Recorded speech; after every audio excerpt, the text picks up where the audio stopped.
Jim, coming to you again from Bend and Lomita United Methodist Churches in Central Texas in the Rio, Texas conference, trying to discover all the time what it means to be United Methodist and how that will live into the future. We are trying to help people understand the Bible. We're having stories of the Bible through this part of the series so that we can understand what's going on. It's not, the Bible's not an easy book, and I recommend that you study it in groups, but if you are studying on your own, maybe this will help you get some insights into what's going on and why. Today we have been following the story of Jacob and Esau. Jacob has fooled his brother, conned his brother into giving up his birthright, and he conned his father into blessing him. But now everybody's mad at him. So he heads for the hills. He goes out to go look for another place to be. And so he goes to, I think it's his kinsman Laban, who takes him in. Laban has two daughters, Rachel and Leah. He falls in love. Jacob falls in love with Rachel.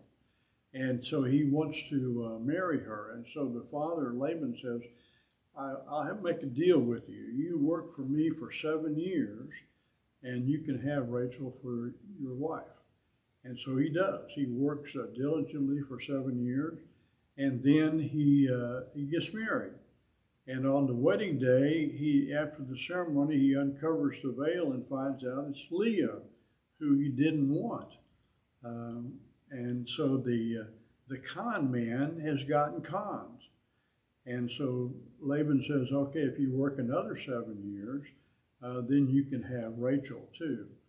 And so he ends up working another 7 years so that he can marry Rachel as well. In that day and time, they believed in multiple wives. It was really a kind of a survival technique because there were not that many men. They didn't live that long. And so it was necessary to produce as many children as you could. And interestingly enough, Rachel and Leah, the one that he didn't want Leah, is going to have 6 of his children. And then he's going to have some by Rachel, and then some by the maids. And those will be the 12 tribes of Israel eventually.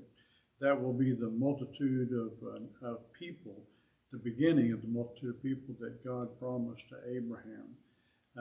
But the trick is that the con man got conned. And so Jacob decides that it's time to go home. And so he asks his father Laban, his father-in-law, for his share of what would be the inheritance of his rightful part of the estate, so that he can go. And Laban says, okay, all the spotted sheep you can have. Now, what it was that the spotted sheep were not nearly as valuable as the pure white or pure black wool. And so what Laban was doing was saying, I'm going to give you the less valuable sheep, and there's not many of them. And so in the first recorded instance of genetic engineering, he mates the sheep, Jacob mates the sheep so that they're almost all of them are spotted. And so he's been conned, but he's going to con him also. And then they're going to be leaving, and then they're once again going to con the father-in-law, because they're going to take some of the family treasures as well. And Laban was going to chase after them after they leave, and they're going to save the family treasures by his wives sitting on them so that they can't be found. So the con man is still up to his con job. So let's continue on with the story next time.